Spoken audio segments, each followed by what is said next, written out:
Hello Geminis, welcome to my channel, welcome to soul satisfaction. मैं आप सभी का स्वागत करती हूँ फिर से एक बार मेरे चैनल में। आज हम लोग जो देखेंगे वो है मंथली गाइडेंस।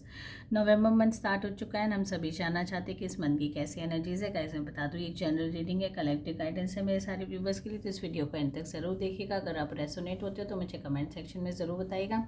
साथ ही साथ अगर अभी तक आपने मेरे चैनल को सब्सक्राइब नहीं किया तो फटाफट सब्सक्राइब कर लीजिए, बेल आइकन हिट कर लीजिए, ताकि आपको रेगुलरली मैं monthly and weekly guidance share करती रहूँ। एंड आज हम लोग जो देखने वाले हैं वो कम्प्लीटली रिलेशनशिप रीडिंग होने वाली है। तो जितने भी जेमिनी सनशाइन है, फर्स्ट ऑफ ऑल उनके पार्टनर की करंट एनर्जीज चेक करेंगे। नेक्स्ट हम लोग चेक करेंगे कि ओवरऑल आपका रिलेशनशिप कैसा रहने वाला है, डिवाइन हमें क्या गाइडेंस देना चाहते हैं, क्या क्या चेंजेस, क्या क्या मोड आपके लाइफ में आने वाले हैं। तो चलिए स्टार्ट कर लेते हैं। जितने भी जेमिनी सनशाइन है, डिवाइन गाइडेंस दीजिए। नवंबर मंथ उनके लिए कैसा रहने वाला है, खासकर रिलेशनशिप वालों के लिए। तो उनके पार्टनर की करंट एनर्जीज क्या है, डिवाइन गाइडेंस दी। जितने भी जेमिनी सनशाइन है उनके पार्टनर की करंट एनर्जीज क्या है, नवंबर मंथ कैसा जाने वाला है उनका। ओके, पहले ही 8 ऑफ कप्स का कार्ड आ गया, मतलब आपके पार्टनर को थोड़ी सी इनसिक्योरिटी है आपको लेके, ठीक है। साथ ही साथ वो स्टेबिलिटी एक्सपेक्ट करते हैं रिलेशनशिप में। एक क्लियर कम्युनिकेशन भी हो सकता है आप लोग दोनों के बीच में। पास्ट मंथ में बहुत इश्यूज रहे हों रिलेशनशिप में, जिसकी वजह से आपने डिसाइड किया है इस रिलेशनशिप से मूव ऑन होने का। बट स्टिल वो एक्सपेक्ट करते हैं, वो चाहते हैं कि चीज़ें सारी सॉर्ट आउट हो जाए। अगर बैठ के चीज़ें क्लियर हो सकती है कम्युनिकेशन लेवल पे, थॉट लेवल पे, अगर आपका थॉट पॉइंट ऑफ व्यू अगर चेंज हो जाए तो हो सकता है हमारे रिश्ता फिर से स्टेबल हो सकता है, फिर से बेहतर हो सकता है, एक नए स्टार्टअप की तरफ जा सकता है, एक नई बिगनिंग, हम लोग फिर से एक फ्रेश बिगनिंग अपने रिलेशनशिप में कर सकते हैं। तो जेमिनीज, अगर किसी के साथ भी ऐसा हो रहा है, मूव ऑन करने के बारे में आप सोच रहे हो या आपके पार्टनर सोच रहे हैं, तो फिर से एक थॉट देने का यहाँ गाइडेंस डिवाइन देते हैं कि फिर से एक री थॉट दीजिए। चीज़ें अगर कम्युनिकेशन के थ्रू, बातों के थ्रू क्लियर हो सकती है तो ज़रूर बैठ के क्लियर करिए। बिकॉज एक फ्रेश स्टार्टअप की इंडिकेशन यहाँ मुझे नज़र आती है कि पास जितने भी इश्यूज़ है उसको असाइड करिए। हो सकता है आपका एक्सपेक्टेशंस बहुत ज़्यादा हायर रहा हो या आपने एफर्ट्स बहुत ज़्यादा लगाई हो रिलेशनशिप में, बट कोई भी एफर्ट्स या कोई भी चीज़ें काम नहीं हुई, इसलिए अल्टीमेटली बाय एंड इतनी फ्रस्ट्रेशन हो गई कि अब आपने सोचा कि इससे बाहर निकल जाना ही सही है, ठीक है। बट स्टिल इस मंथ थोड़ा सा होप मुझे नज़र आता है, रिलेशनशिप में स्टेबिलिटी आ सकती है अगर आप लोग बैठ के चीज़ें क्लियर करें, ठीक है। नेक्स्ट हम लोग चेक करेंगे कि आपका रिलेशनशिप ओवरऑल इस मंथ कैसा जाने वाला है। देखिए, कार्ड ऑलरेडी जम्प्ड आउट हो चुका है। तो जो जम्प्ड आउट कार्ड है वो है night of pentacles. So divine guidance है जेमिनीज का ओवरऑल रिलेशनशिप कैसा जाने वाला है नवंबर मंथ। 10 ऑफ स्वॉर्ड्स की एनर्जीज हैं, आपको 9 ऑफ कप्स भी है। तो इस चीज़ को हम लोग कैसे देखेंगे? अगर देखिए, मुझे लगता है कम्प्लीटली रिलेशनशिप ख़त्म कर दोगे, ठीक है। अगर मैं ये कहूँ, हाँ, कहीं ना कहीं रिलेशनशिप ख़त्म होने के बहुत एंड बहुत ही ज़्यादा फास्ट पेस में, बिकॉज ऐसा नहीं इमेच्योर बिहेवियर नहीं, बहुत ही अंडरस्टैंडिंग वे में, बहुत ही म्यूचुअल डिस्कशन के बाद ये चीज़ें हो सकती है। बिकॉज, ठीक है, क्योंकि नाइट ऑफ पेंटिकल्स है। नाइट ऑफ पेंटिकल्स एक मेच्योर, अंडरस्टैंडिंग, एक योद्धा टाइप ऑफ पर्सन है।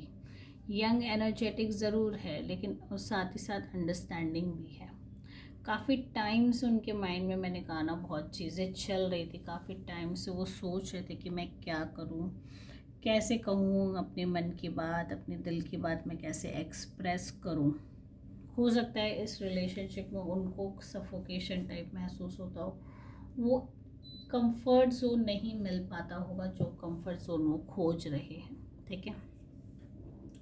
साथ ही साथ 9 ऑफ कप्स का कार्ड है, मतलब कोई ना कोई विश है रिलेशनशिप को लेके। अगर आप कुछ भी एक कोई डिज़ायर अगर रखते हो, किसी के साथ भी हो सकता है ये जेमिनीज वालों को, तो वो कहीं ना कहीं इस मंथ पूरे होने की स्ट्रॉन्गर इंडिकेशन है कि एक रिलेशनशिप में बहुत ज़्यादा कंटेनमेंट, खुशियाँ जो होती है ना, देखिए हर रिलेशनशिप में एक बहुत ही ब्यूटीफुल मोमेंट आता है, एक थोड़ा सा ब्यूटीफुल मोमेंट एंड एकदम ही सैड पार्ट आता है। ठीक है, यहाँ मुझे ये लगता है कि चीज़ें अगर बैठ के आप लोग क्लियर कर दो, एंड की तरफ तो है, चीज़ें एंड होनी है फॉर श्योर है, ठीक है।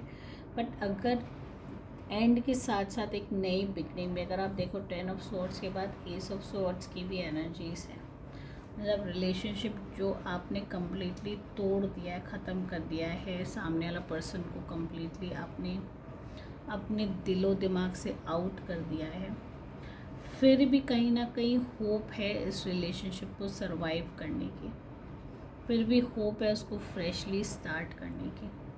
तो ये एनर्जीज डेफिनेटली यहाँ दिख रही है। नाइट ऑफ पेंटिकल्स है, हो सकता है कि करियर फ्रंट में आप बहुत ज़्यादा अटेंशन देना चाहते हो, बहुत ज़्यादा अपना एक बोलते हैं अपना एक डिफरेंट लेवल आप बनाना चाहते हो, माइंड में बहुत ज़्यादा पैशनेट हो, पर साथ ही साथ रिलेशनशिप के बारे में भी आपको बहुत हद तक सोचना पड़ेगा, उसके लिए भी बहुत हद तक आपको अटेंशन देनी पड़ेगी। तो यहाँ जो एनर्जीज़ मुझे मिल रही है, first of all confusing energies है फ़िलहाल के लिए जेमिनी से इस मंथ आपके लिए, क्योंकि यहाँ पे अगर आप देखो ओवरऑल एनर्जीज़ जो है बहुत मेजर लेवल में नहीं है, ठीक है। कोई भी मेजर एनर्जीज़ मुझे नज़र नहीं आ रही कि बहुत लॉन्ग लास्टिंग इश्यूज़ है, चीज़ें हैं रिलेशनशिप में इश्यूज़ आते हैं, बट अब उसको बहुत ही अच्छे लेवल पे सॉर्ट आउट कर सकते हो। साथ ही साथ कन्फ्यूजन इस चीज़ का है कि ओवरऑल सारी एलिमेंट्स की एनर्जीज़ है, मोस्टली अगर मैं देखूँ तो इमोशंस को लेके एंड हमारी सोच, जो हमारी थॉट प्रोसेस है, वो हमें ये चीज़ करने के लिए बार बार उकसाती है, क्योंकि हमारा माइंड पे और हमारे थॉट्स पे हमारा कंट्रोल, एक बैलेंस जो होता है ना, वो नहीं बन पा रहा है। क्योंकि जब आपका माइंड पे और आपके थॉट पे बैलेंस नहीं बन पाता, तो ये सारी अनएक्सपेक्टेड चीज़ें हम अपनी लाइफ में करना शुरू कर देते हैं कि रिलेशनशिप से एकदम से अपना कट ऑफ कर लिया, बात नहीं करना। मे भी यहाँ एनर्जीज ये भी दिखती कि अपने पार्टनर को आपने ब्लॉक भी कर रखा है फ़िलहाल के लिए। इस मंथ हो सकता है अब उनको ब्लॉक कर दो कम्प्लीटली एंड फिर अपना आगे का स्टेप्स लो।